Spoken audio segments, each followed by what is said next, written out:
Dit lyk dalk soos 'n alledaagse koppie tee.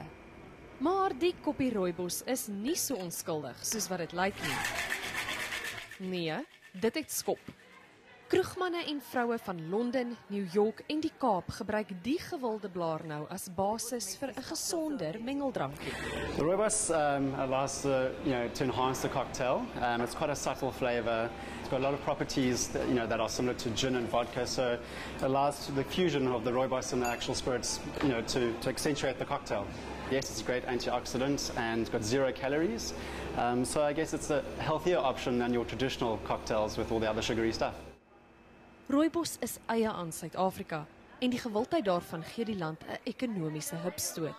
In terms of exports, we're already exporting about 50% of the annual crop, and what we're going to do as a council, we're going to keep growing that crop because it means exports. It means financial currency, hard currency coming into the country. It means job creation.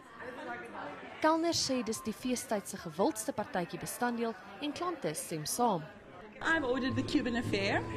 It's so refreshing. It's a little bit of pear, not too much, and there's a slight kick at the end, and obviously the taste of rooibos is amazing.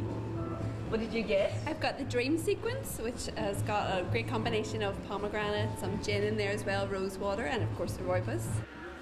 As jy dus op die uitkyk is vir 'n sopie met skop, wat sommer ook gesond is, het jy hom gekry. Hou darm net matigheid voor oë.